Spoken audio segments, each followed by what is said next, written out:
Hi అండి, అందరూ బాగున్నారా?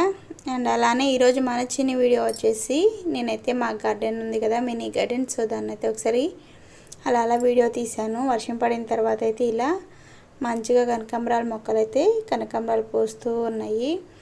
అండ్ అంతకుముందు అయితే చూపించాను కదా, సాఫ్ చేసేసి కలుపు తీసేసి అయితే విత్తనాలు చిమ్మేశారు అని చెప్పేసి. సో అలానే మేమైతే చిన్న కిడ్స్ ఉన్నారని చెప్పేసి ఎక్కువగా మొక్కలు అనేది పెట్టలేదు. కూరగాయ మొక్కలు చాలా తక్కువ క్వాంటిటీలోనే పెట్టాము. సో ఇవైతే ఇట్లా ఉన్నాయి.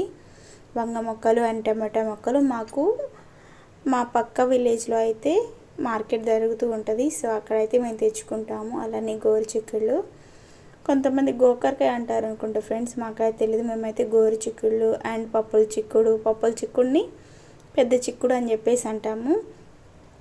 దీని నుంచి నేను తీసిన కాయలు వచ్చేసి ఒక 1/2 kg వరకు వచ్చేసినాయి. చాలా ఫ్రెష్గా ఉన్నాయి. అలానే వీటికైతే మేము జస్ట్ వాటర్ మాత్రమే పెడతాము. ఈ ఫ్లవర్స్ ప్లాంట్స్కి కానీ లేదంటే కూరగాయల మొక్కలకు కానీ అన్నిటికీ మేము జస్ట్ వాటర్ అయితే పైనుంచి కిందికి ఇలా స్ప్రే లాగా చేస్తూ ఉంటాము. సో డస్ట్ అట్లా ఏమి ఉండదు, ఫ్రెష్గా ఉంటాయి. అలానే మేమైతే ఎరువులు కూడా వేయము ఫ్రెండ్స్, స్టార్టింగ్లో వేస్తూ ఉంటాము. కొంచెం పశువుల పేడ అట్లాంటివి ఉంటాయి కదా, పెంటపోగు, సో అవి అయితే వేస్తాము. అలానే చాలా నీట్గా చేశారు. లాస్ట్ టైం అయితే మళ్ళీ కలుపు అనేది వచ్చేసింది. అండ్ ఇలా ఒక సైడ్ ఏమో టమోటా మొక్కలు ఒక లైన్ వచ్చేసి, అండ్ సెకండ్ లైన్ వచ్చేసి వంగ మొక్కలు, ఒక లైన్లోనేమో చిన్న చిక్కుళ్ళు పెట్టేసింది. అండ్ చాలా అంటే చాలా బాగున్నాయి. అండ్ అలానే ఈ వంగ మొక్కలు వచ్చేసి ఇప్పటికి కాపు అయిపోయేది, కాస్తూ ఉండేవి.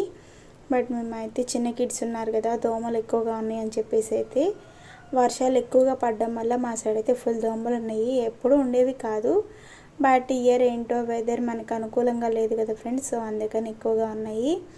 అలానే మా గార్డెన్లో మీకు ఎప్పుడు చూపించలేదు, అట్లాంటి చూపించిన ప్లాంట్స్ని అయితే నేను చూపిస్తాను. అండ్ అలానే ఇక్కడ చూసారా, గడ్డిలో కలుపు మొక్కలతో పాటు మనకి ఆయుర్వేదిక్ గుణాలు ఉన్నటువంటి కొన్ని మొక్కలు అయితే ఉన్నాయి. నేనైతే యూట్యూబ్లో చూస్తూ ఉంటాను, వాటి నేమ్స్ కూడా నాకైతే తెలియదు.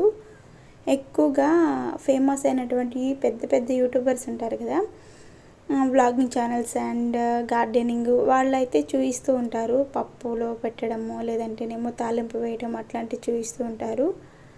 సో మేమైతే అవి యూజ్ చేయం కాబట్టి నేను మీకు చెప్పట్లేదు. నాకు ప్రాపర్గా వాటి యూజెస్ అనేది నేను కంప్లీట్గా వీడియో చూడలేదు, జస్ట్ నేమ్ కూడా నాకైతే గుర్తులేదు. మీకు ఎవరికైనా కావాలి అనుకుంటే కామెంట్ సెక్షన్లో కామెంట్ చేస్తే నేను నెక్స్ట్ వీడియోలో అయితే పోస్ట్ చేస్తాను. అలానే ఇక్కడ వచ్చేసి దోస మొక్కలు కూడా పెట్టాం ఫ్రెండ్స్, అవి అయితే చేదైపోయినాయి. సో నేనైతే మీకు చూపించలేదు. ఇది వచ్చేసి ఎడిటింగ్ చేయకోకుండా న్యాచురల్గా తీసి నేను అప్లోడ్ చేసేస్తూ ఉంటాను. ఇది కూడా అండ్ ప్రతి ఒక్క వీడియో అట్లానే చేస్తాను. అలానే ఇది వచ్చేసి మా పక్కింటి వాళ్ళది బొప్ప మొక్క అనమాట, మా అన్నయ్య వాళ్ళది. చాలా బాగుంది కదా వ్యూ. ఇలానే విలేజెస్ వ్యూస్ బాగా ఇష్టపడే వాళ్ళు ఎవరైనా ఉంటే, ఇష్టంగా చూస్తాము అనుకునే వాళ్ళు ఒక్కసారి కామెంట్ సెక్షన్లో కామెంట్ చేయండి.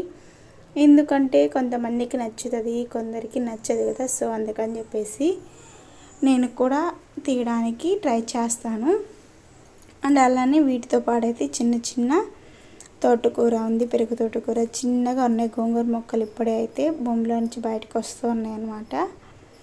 అండ్ మేమైతే ఆల్మోస్ట్ మా గార్డెన్లో ఇక్కడ అండ్ మా అమ్మమ్మ వాళ్ళ ఇంటి దగ్గర ఉన్న గార్డెన్లో మాత్రమే కూరగాయలు ఎక్కువగా యూజ్ చేస్తూ ఉంటాము. ఎవరైనా పల్లెటూరులో ఉన్నవారు ప్రతి ఒక్కరూ న్యాచురల్ ఫుడ్ అనేది తినడానికి ఇష్టపడుతూ ఉంటారు. అలానే ఇక్కడ ఒక బొప్పాయి మొక్క ఉంది, దీనికి కూడా బొప్పాయికాయలు అయితే వచ్చేస్తాయి ఫ్రెండ్స్. అండ్ మా పక్క వాళ్ళ ఇంట్లో అయితే కరివేపాకు ఉంది కదా, సో అది కూడా అయితే కనిపిస్తూ ఉంది. ఇలా న్యాచురల్గా అన్నీ మనం కొన్ని అవసరం లేకుండా అయితే దొరుకుతూ ఉంటాయి. విలేజెస్లో ఉన్న బెనిఫిటే అది. దీన్ని అయితే అంతకుముందు నేను చాలా వీడియోస్లో చూపించాను కదా కాకరి. సో కాకరి మొక్క అయితే ఇలా పాకిందనమాట, తీగల్లోకి పోయింది. సో దీని నుంచి కోసిన కాకరకాయలే నేను ఇంతకుముందు వీడియోలో కూడా మీకు చూపించింది.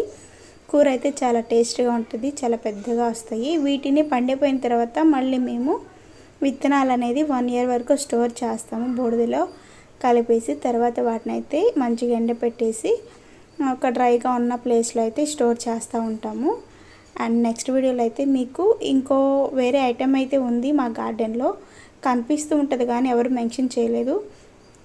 వాటిని కూడా అయితే నేను నెక్స్ట్ టైం పోస్ట్ చేద్దాం అనుకుంటున్నాను. అండ్ అలానే ఈ వీడియో అయితే నచ్చింది అనుకుంటున్నాను. ఇంకా సబ్స్క్రైబ్ చేయని వాళ్ళు ఎవరంటే సబ్స్క్రైబ్ చేయండి ఫ్రెండ్స్. Thanks for watching.